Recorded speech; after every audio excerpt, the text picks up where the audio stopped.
చేస్తున్నారు రైతులకి చెప్తామని చెప్పి మేమందరం కూడా ముఖ్యమంత్రి గారి సవాల్ని స్వీకరించి ప్రెస్ క్లబ్ పోయాం. ఆ రోజు ముఖ్యమంత్రి గారు ముఖం చాటేసినారు, పారిపోయారు. ఇవాళ మరి వారి ఏమైందో మళ్ళీ తెలియదు, కానీ అప్పుల విషయంలో ఈ రాష్ట్ర ప్రభుత్వం మరి ఎన్ని అప్పులు వారికి బీఆర్ఎస్ ప్రభుత్వం నుండి వచ్చినాయి, వారు ఎంత చేసినారు, ఇవన్నీ చర్చిద్దాం, దమ్ముంటే రండి అంటూ మళ్ళీ ఒక్కసారి పేరు తీసుకొని ముఖ్యమంత్రి గారు నిన్నగాక మొన్న సవాల్ చేశారు.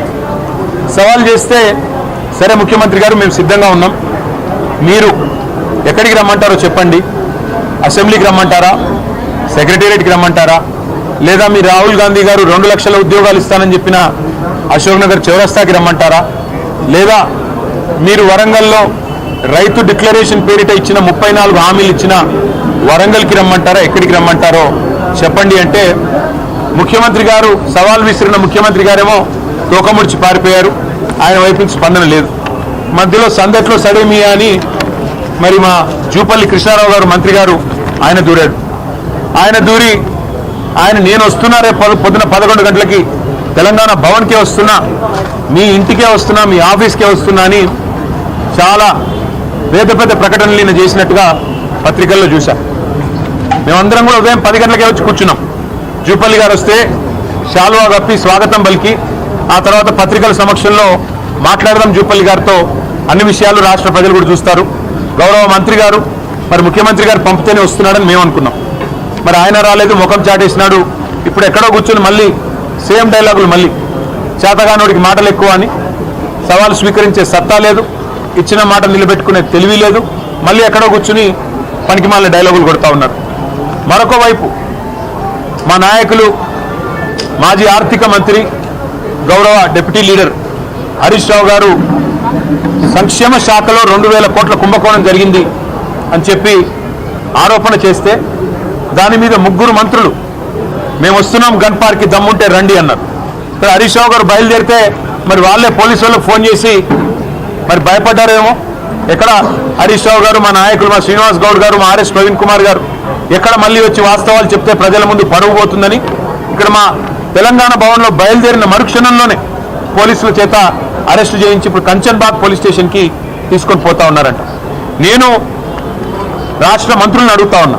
ఒక మంత్రి ఏమో తెలంగాణ భవన్కి వస్తా అంటాడు, పారిపోతాడు. 3 మంత్రులేమో రండి గన్ పార్క్ అంటారు. మా వాళ్ళు గన్ పార్క్ బయలుదేరితే మా నాయకులు మీరు మమ్మల్ని అరెస్టులు చేయిస్తారు. ఇంత భయం ఎందుకు?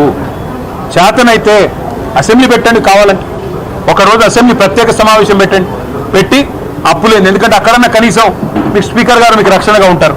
మాకు ఎట్లాగో మైక్ ఇవ్వకుండా మీకే మైక్ ఇచ్చి 1కి 10 సార్లు ఎట్లాగో మీకు బయట మాతో బహిరంగ వేదికల మీద కానీ బహిరంగంగా మీడియా ముందు కానీ చర్చించే దమ్ము ఈ ప్రభుత్వానికి లేదు, ముఖ్యమంత్రికి లేదు, మంత్రులకు లేదు. పిరికి పందలు, చేతగాని పెద్దమ్మలు అనే మాట తేలిపోయింది. కాబట్టి ఈ చేతగాని వాళ్ళు సవాళ్ళు ఎందుకు వేయాలా, సవాళ్ళు ఎందుకు విసిరాలా, ఎందుకు మాట్లాడాలా గొంతులు పెంచుకుని? చేతనైతే ముఖ్యమంత్రి గారు, మంత్రులకు నేను చెప్తా ఉన్నా, కనీసం స్పీకర్ గారు మీకు రక్షణ గోడ లాగుండే, రక్షణ కవచం లాగుండే అసెంబ్లీ అన్న పెట్టండి. పెట్టి మాకు మైక్ కట్ చేయకుండా మాకు గంట అవకాశం ఇవ్వండి. మీరు కావాలంటే 5 గంటలు మాట్లాడుకోండి, మేము వద్దంటలేదు. ఎవరేంటో ప్రజలు చూస్తారు, ఎవరు చెప్పేదానిలో వాస్తవం ఉందో ప్రజలే తెలుస్తారు. అంతేగాని ఈ చేతగాని డైలాగులు, మళ్ళీ చేతగాని సవాళ్ళు విసిరి పారిపోవడం, దీనివల్ల ప్రజాక్షేత్రంలో మీ డొల్లతనం, ప్రజాక్షేత్రంలో మీ అసమర్థత, మీ అవినీతి మళ్ళొకసారి మీరే చెప్పుకున్నట్టు అయిందని చెప్పి కూడా తెలియజేస్తూ, ఇవాళ చాలామంది పిల్లలు, దాదాపు ఒక 100 మంది పిల్లలు అందరూ కూడా పోలీస్ కానిస్టేబుల్ ఉద్యోగాల కోసం ప్రిపేర్ అవుతున్న పిల్లలు, గ్రామీణ ప్రాంతాల నుంచి, జిల్లాల నుంచి ఇక్కడికి వచ్చి దిల్సుఖ్ నగర్లో మరి వాళ్ళ తల్లిదండ్రి కష్టపడి నెలకొక 4-5 వేల రూపాయలు పంపిస్తే అందులో అవస్థలు పడుతూ పీజీ అకామిడేషన్లలో ఉంటూ, వర్కింగ్ విమెన్స్ హాస్టళ్లలో ఉంటూ, చుట్టాల ఇళ్లలో ఉంటూ అవస్థలు పడుతూ ప్రిపేర్ అవుతున్న పిల్లలు ఇవాళ తెలంగాణ భవన్కి వచ్చారు. వచ్చి వారందరూ చెప్పింది ఏమంటే, అన్న మీ ప్రభుత్వం ఉన్నప్పుడు ఆనాడు మీరు మొత్తం 9.5 ఏళ్లలో పోలీస్ నోటిఫికేషన్లు మీరు 46,600 ఉద్యోగాలకు మీరు పోలీస్ నోటిఫికేషన్లు ఇచ్చారు. 2016లో ఇచ్చినప్పుడు 9,281 పోస్టులకు ఇచ్చినారు. సబ్ ఇన్స్పెక్టర్లు 539 మందికి ఇచ్చారు. అట్లాగే 2018లో మళ్ళొక నోటిఫికేషన్లో 18,428 మందికి నోటిఫికేషన్లు ఇచ్చారు. దాంతోపాటు సబ్ ఇన్స్పెక్టర్లు 1,271 పోస్టులు ఇచ్చారు. మళ్ళీ 2022లో కూడా మీరు 16,614 ఉద్యోగాలకు నోటిఫికేషన్ ఇచ్చారు. సబ్ ఇన్స్పెక్టర్లు కూడా 554 మందికి ఇచ్చారు. అదే రేవంత్ రెడ్డి గారి ప్రభుత్వం మరి స్పష్టంగా వాళ్ళే చెప్పారు నోటిఫికేషన్లు ఇంకా ఎన్ని ఖాళీలు ఉన్నాయి అంటే 17,000 ఖాళీలు ఉన్నాయి అని చెప్పి వారే స్పష్టంగా లిఖితపూర్వకంగా ఆర్టీఐలో తీసుకుంటే సమాచారం కూడా ఇచ్చారు. కానీ మరి పోస్టులు పిలిచే కాడికి వచ్చేసరికి మాత్రం ఇవాళ కేవలం 5,000 ఉద్యోగాలు పిలుస్తామంటున్నారు. మేమందరం ప్రిపేర్ అవుతున్నాం, ఏజ్ రిలాక్సేషన్ కోసం ఎదురు చూస్తున్నాం. రేవంత్ రెడ్డి గారే 32 కాదు 34 ఏళ్ళు అని చెప్పి మినహాయింపిస్తాను మాట ఇచ్చారు. ఇది ఆయన ట్విట్టర్లోనే రేవంత్ రెడ్డి గారు పెట్టింది. 56,000 ఉద్యోగాలు ఇస్తానని చెప్పి 56,000 కొలువులు భర్తీకి రెడీగా ఉన్నది ప్రభుత్వం అని రేవంత్ రెడ్డి గారు, అందులో 12,000 పోలీసు ఉద్యోగాలని ఆయనే చెప్పి ఆయన ట్విట్టర్ అకౌంట్లో పోస్ట్ చేసింది కూడా తీసుకొచ్చారు. తీసుకొని రావడంతో పాటు మీరు ఇందులో చెప్పిన మాట మేము గతంలో కూడా భర్తీ చేశాం, భవిష్యత్తులో కూడా భర్తీ చేస్తామని కేసీఆర్ గారు ఆయన గవర్నమెంట్లో ఇచ్చిన నోటిఫికేషన్లు కూడా తన ఖాతాలో వేసుకొని ముఖ్యమంత్రి గారు మభ్యపెట్టే ప్రయత్నం చేస్తూ ఉన్నారు. ప్రియాంక గాంధీ గారు స్వయంగా వచ్చి జాబ్ క్యాలెండర్ అని చెప్పి యూత్ అదేంటి డిక్లరేషన్ అని చెప్పి మా అందరికీ కూడా మాటిచ్చారు. ఉద్యోగాలు వచ్చేంత వరకు నెలకు 4,000 నిరుద్యోగ భృతి ఇస్తామన్నారు. ఏది జరగలేదన్నా కనీసం మాకు ఉద్యోగాలన్నా రావాలి అంటే 20,000 ఉద్యోగాలకు నోటిఫికేషన్లు ఇచ్చే విధంగా మీరు ప్రభుత్వాన్ని డిమాండ్ చేయండి అంటూ పిల్లలందరూ కూడా వచ్చి మరి వారు కలిశారు. వారందరు చుట్టూ తిరిగారు. ఎమ్మెల్యేలు, డిప్యూటీ సీఎం, ఇగో డీజీపీని కూడా కలిశారు. కలిసి అడిగారు, అయ్యా మీరు చెప్పిన మాటే, మేము అడుగుతున్నది ఏది గొంతమ్మ కోరికలు కావు, మీరు చెప్తున్న మాట మీడియాలో స్పష్టంగా ప్రభుత్వమే ఇచ్చిన వివరాలు ఏవైతున్నాయో వాటి ఆధారంగానే మేము అడుగుతా ఉన్నాం. మీరిచ్చిన యూత్ డిక్లరేషన్ ఆధారంగానే అడుగుతున్నాం. 2 లక్షల ఉద్యోగాలు మొదటి సంవత్సరంలో చేస్తా అన్నారు. సరే 2.5 సంవత్సరాలు అయిపోయింది, ఇప్పటి వరకు 12,000 ఉద్యోగాలు కూడా మీరు భర్తీ చేయలేదు. చేయకపోగా నిరుద్యోగ భృతి అన్న మాటను ఎక్కడో గంగలో ఎక్కడో ముంచేసినారు. 4,000 రూపాయలు ఒక్కొక్క నిరుద్యోగికి అన్నారు, ఒక్కరికి ఇవ్వలేదు. కనీసం మేము 4 ఏళ్లుగా శిక్షణ పొందుతున్నాం, మా తల్లి తండ్రి అవస్థలు పడి మమ్మల్ని హైదరాబాద్లో ఇక్కడ ఉంచి నెల నెల డబ్బులు పంపి మా కొడుకు లేదా మా కూతురు గవర్నమెంట్ ఉద్యోగం వస్తే ఒక సామాజిక భద్రత, సమాజంలో ఒక గౌరవం ఉంటుంది, భవిష్యత్తు బాగుంటుందన్న ఉద్దేశంతో మమ్మల్ని కష్టపడి చదివిస్తున్నారు. ముఖ్యమంత్రి గారేమో నిన్నగాక మొన్న శిల్పకళా వేదికలో మాట్లాడుతూ ఎండ్రిని దాగి చావండి అని కూడా అడ్డగోలుగా మాట్లాడుతూ ఉన్నారు. మాకు లేని ఆలోచన, మమ్మల్ని లేనిపోని విధంగా రెచ్చగొట్టే విధంగా మాట్లాడుతున్నాడు. ఉద్యోగాల నోటిఫికేషన్ల విషయంలో మీరు ప్రభుత్వాన్ని డిమాండ్ చేయండి.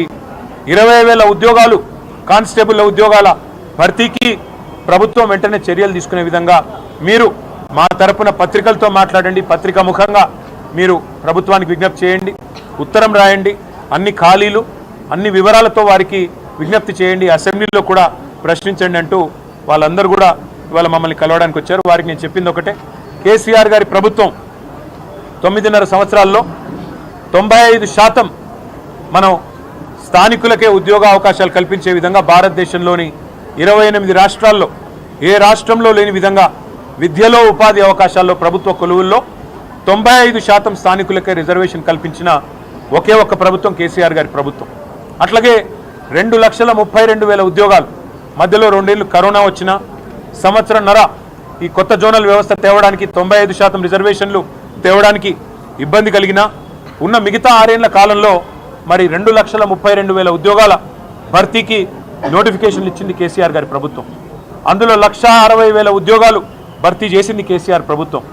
దాదాపు 46,000 పైచిలకు పోలీసు ఉద్యోగాలు భర్తీ చేసింది కేసీఆర్ ప్రభుత్వం. మరి మీ కోరిక మేరకు వారిని రాష్ట్ర ప్రభుత్వాన్ని కూడా మేము తప్పకుండా అడుగుతాం. అడిగి మరి వారు దిగి వచ్చేదాకా మీతో మేము కూడా ఉంటాం. నన్ను వాళ్ళు దిల్సుఖ్ నగర్ కూడా రమ్మని ఆహ్వానించారు. అన్న మీరు రండి, మేమందరం దిల్సుఖ్ నగర్లో ఉన్నాము, మీరు రండి అంటే తప్పకుండా తొందరలో దిల్సుఖ్ నగర్ కూడా వచ్చి మిమ్మల్ని కలుసుకుంటానని చెప్పి ఆ పిల్లలకు మాటిచ్చాను. ఇవాళ వచ్చిన 100 మంది కాదు, అక్కడ వేలాది మంది ఉన్నారు. వారందరినీ కలుస్తాం.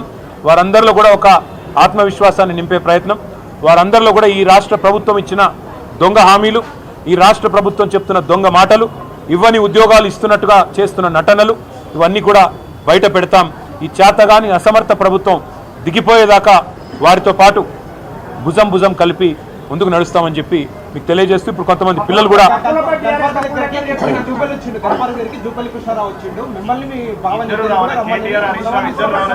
ఒక పని చేయమనండి, జూపల్లి కృష్ణారావు గారి కంటే ముందో ఎస్కాట్ వెనుకో ఎస్కాట్ ఉంటుంది. ఆయనే కదా నిన్న నేను తెలంగాణ భవన్కి వస్తున్నాను డైలాగులు కొట్టమన్నదేవుడు, పోజులు కొట్టమన్నదేవుడు, మళ్ళీ ఇప్పుడు గన్ పార్క్ అని లొకేషన్ మార్చమన్నదేవుడు. నువ్వు ఇప్పుడు కూడా చెప్తున్నా నేను ఇప్పుడు కనుక మాకు ఆయన కంటే పోలీస్ ఎస్కాట్ పెట్టి పోలీసులు తీసుకుపోతారు. మరి మేము గాలు బయట పెట్టగానే మమ్మల్ని అరెస్ట్ చేస్తున్నారు. ఎవడు భయపడుతున్నాడు? పోలీసు వాళ్ళను ఉసిగొల్పి అరెస్టులు చేయించిన సన్నాసేవాడు ముఖ్యమంత్రా, హోంమంత్రా, జూపల్లా ఎవడు? అసలు మంత్రుల క్లారిటీ ఉందా? 4 మంత్రులు ఏం బీకడ అనుకున్నారు మీరు? చర్చను మీరే పిలుస్తారు, లొకేషన్ మీరే చెప్తారు, పారిపోయేది మీరే. చేతగాని వెధవలు ఎవరో ఈ రాష్ట్రంలో ఇవాళ ప్రజలందరూ చూస్తూ ఉన్నారు. ఇప్పటికి కూడా నేను జూపల్లికి చెప్తా ఉన్నా, అక్కడే ఉండు గన్ పార్క్, మేము వస్తాం. మళ్ళీ నీ పోలీసులు పంపి అరెస్ట్ చేయించి మేము వాళ్ళు అరెస్ట్ చేస్తే మాకేం సంబంధం? ప్రభుత్వాన్ని నడుపుతున్నారా, సర్కస్ నడుపుతున్నారా? అరెస్ట్ ఎవరు చేస్తారు, ఎందుకు చేస్తారా నాకు అర్థం కాదు. సర్కారు నడుపుతున్నారా, సర్కస్ నడుపుతున్నారా? మీరు మంత్రులు, మీ చేతుల్లో ఉండేది హోంమంత్రి, పోలీస్ యంత్రాంగం అంతా మీ చేతుల్లో ఉంటుంది. మా నాయకులు హరీష్ రావు గారు, ఎందుకంటే ఆయన గతంలో ఆర్థిక శాఖ మంత్రిగా పనిచేశారు, అప్పుల విషయంలో మరి గతంలోనే శాసనసభలో స్పష్టంగా వివరంగా చెప్పారు హరీష్ రావు గారు.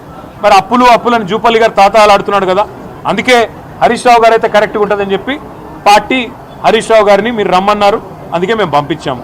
మరి మీ గేటు దాటకముందే ఆయన అరెస్ట్ చేసి సిగ్గు లేకుండా మళ్ళీ ఇవాళ అక్కడుంటా ఇక్కడుంటా, ఇప్పుడు నేను గన్ పార్క్ పోతే మళ్ళీ చార్మినార్ కాడికి రా అంటాడు, చార్మినార్ పోతే కొల్లాపూర్ రా అంటాడు. ఏం చేయాలి నేను? ఆయన పారిపోయేటోని ఇప్పుడు నిద్రపోయేటోని లేపొచ్చు, నిద్ర నటించడం ఎట్లా లేపాలి నేను? చేతగాని వాళ్ళకు మాటలు ఎక్కువ, చెల్లని నాణానికి గీతలు ఎక్కువ అని చేతగాని మంత్రులు, చేతగాని ముఖ్యమంత్రి డైలాగులు కొట్టడం పారిపోవడం కాదు. చేతనైతే అసెంబ్లీ పెట్టు, ఆడేయడెందుకు? అసెంబ్లీలో తెలుసుకుందాంప. నువ్వు గన్ పార్క్ కార్డునే ఉంటా అంటే నాకు పోలీస్ ఎస్కార్ట్ పెట్టి నేను కూడా వస్తాను. చేతగాని మాటలు, చేతగాని సన్నాసి పలుకులు. ఇంకొక మాట అడుగుతున్నా జూపల్లిని, అసలు నీ డిపార్ట్మెంట్ సంగతి నీకు తెలియదు. నీ డిపార్ట్మెంట్లో జీవో వస్తే నీ ముఖానికి తెలియదు. నువ్వే చెప్పినావు, నేను చెప్పలే. బూమ్ బూమ్ బీర్ల జీవో నాకు తెలియకుండా వచ్చిందంటివి. నీ దిక్కుమాలిన పంచాయతీలో నీకు మీ ముఖ్యమంత్రికి జరిగిన పంచాయతీలో ఆఖరికి రిజ్వీ గారనే ఒక అధికారి, ఐఏఎస్ అధికారి, చివరికి మీ ఇద్దరి పోరు భరించలేక హోలోగ్రామ్ టెండర్లలో నీ కొడుకు ముఖ్యమంత్రి అల్లుడు పంచాయతీ తీర్చలేక ఇద్దరిని సాటిస్ఫై చేయలేక పారిపోయి చివరికి వీఆర్ఎస్ తీసుకొని ఒక ఐఏఎస్ అధికారి, ఒక నిజాయితీ పరుడైన ఐఏఎస్ అధికారి రిజ్వీ గారు రాజీనామా చేసిన మాట వాస్తవం కాదా? సిగ్గుందా మీకు? ఒక నిజాయితీ పరుడైన అధికారి ఇవాళ రాజీనామా చేసే విధంగా ఉసిగొల్పిన జూపల్లి కృష్ణారావు గారు, మీరు ఒక మంత్రి, వాడొక ముఖ్యమంత్రి, ఇద్దరు పనికిమాలిన పనులు చేస్తూ ఎక్సైజ్ శాఖలో కుంభకోణానికి మీరు ఒడిగడితే అడ్డుకుంటే ఒక ఐఏఎస్ అధికారిని, చివరికి ఆ ఐఏఎస్ అధికారి రాజీనామా చేసే దౌర్భాగ్యపు పరిస్థితి కల్పించిన ఈ ప్రభుత్వం మీరు కూడా మా గురించి మాట్లాడతారా? చేతనైతే అక్కడే ఉండు. మా వాళ్ళని కంచన్బాగ్ పంపించావు కదా, మరి కంచన్బాగ్ పోదాంపా, అక్కడ కూర్చొని మాట్లాడదాం పోలీస్ స్టేషన్లో. మీకు పోలీసులు రక్షణగా ఉంటారు.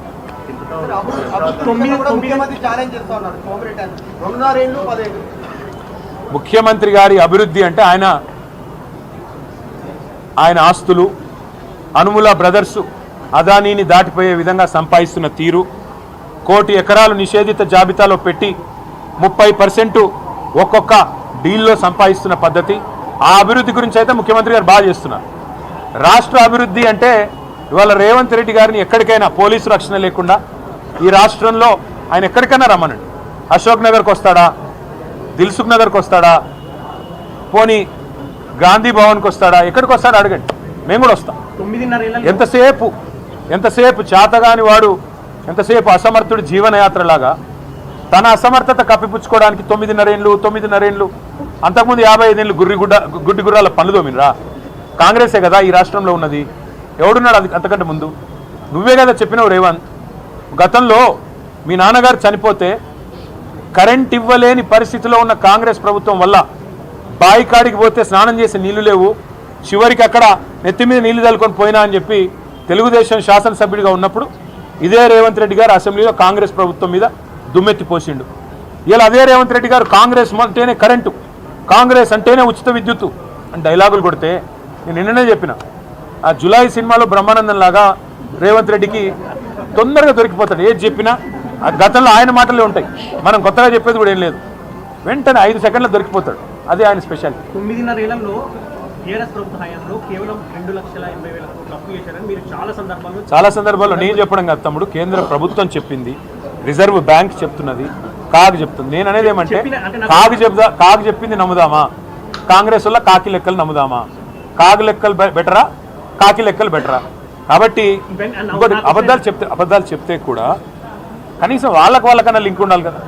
ఇప్పుడు నిన్న ఒకటే వేదిక మీద ముఖ్యమంత్రి గారు, డిప్యూటీ సీఎం గారు, ఒక ఆయననేమో రైతుల కోసం 1,75,000 కోట్లు ఖర్చు పెట్టాం 30 నెలల్లో అని గంభీరమైన ప్రసంగం ఒక ఆయన చేస్తాడు.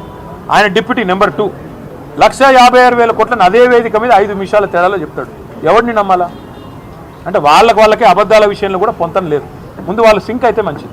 అంటే లోక్సభలో ఈ వివరాలు చెప్పినా, ఆర్బీఐ లెక్కల ప్రకారం మీరు కాగ్ చెప్పినా, ఇన్ని చెప్పినా కూడా 8 లక్షల కోట్లని ముఖ్యమంత్రి నుంచి మంత్రులు ఈ విధంగా ప్రచారం చేయడానికి మీరు ఎట్లా ఏముంటుంది బ్రదర్? ఇప్పుడు నేతి బీరకాయలో నెయ్యి ఎంతుందో, మైసూర్ బోండాలో మైసూర్ ఎంతుందో, రేవంత్ రెడ్డి మాటల్లో నిజాయితీ గంతే ఉంటుంది. రేవంత్ రెడ్డి అనేవాడు 50 లక్షల రూపాయలతో దొరికిన దొంగ. అట్లాంటి దొంగ మాటలకు విలువే ఉంటుంది, విశ్వసనీయతే ఉంటుంది. ఆయన కింద పనిచేసే చిన్న దొంగలకు విలువే ఉంటుంది, విశ్వసనీయతే ఉంటుంది. వాళ్ళు మాట్లాడే మాటలు కాకి లెక్కలు నోటికి వచ్చినట్టు చెప్తామంటే ఎవడు పట్టించుకుంటాడు? నాకు అర్థం కాదు. శాతగానోడు ఇవాళ ఏం మాట్లాడితే ఏం లాభం? 100 రోజుల్లో 6 గ్యారెంటీలు అన్నాడు, 2 లక్షల రుణం మాఫీ చేస్తా అన్నాడు, ఇంకా నానా పిచ్చవాగుడంతా వాగాడు. ఒక్కటన్నా చేశాడా? ఇవాళ ప్రజలు అదే అడుగుతున్నారు. ఏ పని చేయకుండా నువ్వెందుకు ఎక్కువ మాట్లాడతావు? నాకు అర్థం కాదు. నిజంగా నీ దగ్గర లెక్కలుంటే పెట్టు. ఇవాళ ఇక్కడికి రావడానికి భయం ఏంటి? జూపల్లి కృష్ణారావు నువ్వే కదా చెప్పినావు, నేను వస్తా 11 గంటలకని. ఓడగొట్టమన్నాడు, తొడగొట్టి సవాల్ చేయమన్నాడు. మళ్ళీ ఇక్కడికి రాకుండా పారిపోయి మా వాళ్ళని అరెస్ట్ చేయించి నీ దగ్గరకు వస్తుంటే ఇంకా మళ్ళీ పైకి వెళ్ళి మీరు మీడియా వాళ్ళు వాళ్ళ అబద్ధాల సొల్లుపురాణాన్ని మీరు ఎండగట్టాలి. నిజానికి ఏది వాస్తవం మీరు పెట్టండి మీడియాలో చర్చ, మేము వస్తాం.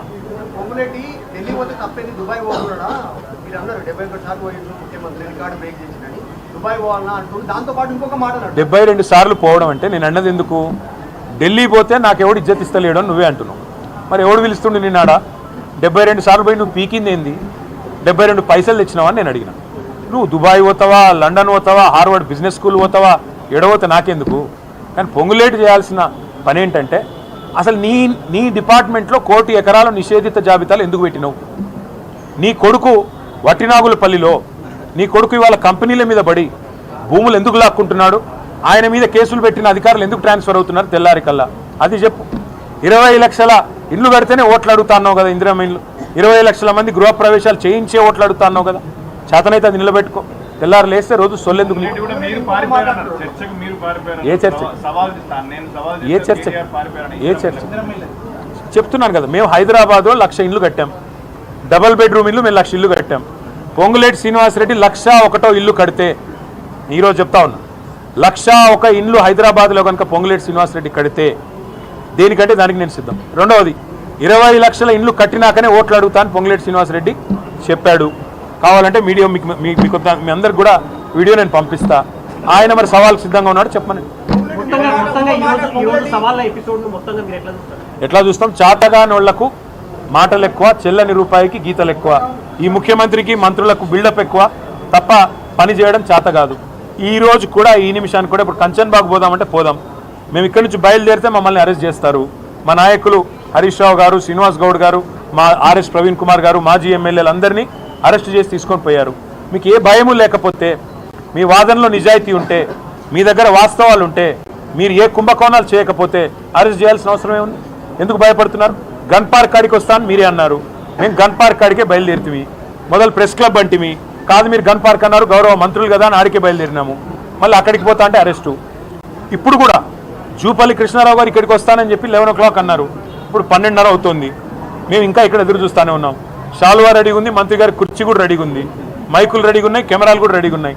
ఇప్పటికైనా వస్తానంటే మంత్రి గారి సేఫ్టీ బాధ్యత నాది, రమ్మనండి.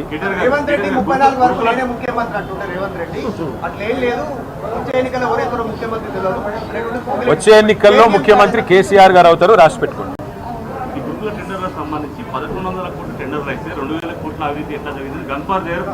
గన్ పార్క్ దగ్గర అదే సోదరా, మా వాళ్ళని అరెస్ట్ చేయకుండా ఆడికి వస్తే అన్నీ తెలుస్తాయి కదా. మీరు అంత భయపడుతూ ఇదేమన్నా మోనోలాగ్ మాత్రమా? డైలాగ్ కావాలంటే ఇద్దరు రావాలి. నేను ఒక ఏకపాత్రాభినయం చేస్తా, ముగ్గురం కూర్చుని అంటే మరి మీ పోలీసు వాళ్ళకి చెప్పండి, కంచన్బాగ్లో ఉండే మా నాయకులను వదిలిపెట్టమనండి, అందరూ స్ట్రైట్గా గన్ పార్క్ వస్తాం, మీకు నిజాం క్లబ్లో భోజనం మేమే అరేంజ్ చేస్తాం, బ్రహ్మాండంగా మీకు మీడియాకు అందరికి అరేంజ్ చేస్తాం, మా ఖర్చులతో మంత్రులకు కూడా బోవ పెడతాం, కావాలంటే 5 రూపాయల అన్నపూర్ణ క్యాంటీన్ ఉంది కదా, అక్కడ అందరం కలిసి తిందాం, గన్ పార్క్లో మాట్లాడుకుందాం. సవాళ్ళు ప్రతి సవాళ్ళు నడుస్తున్నాయి, ఇదంతా నడుస్తుంది. నెక్స్ట్ బీఆర్ఎస్ పార్టీ ఏం చేయబోతుంది? ఎదురు చూస్తాం మంత్రుల కోసం. అసెంబ్లీ వస్తుందా చూద్దాం, మా పని మేము చేస్తాం.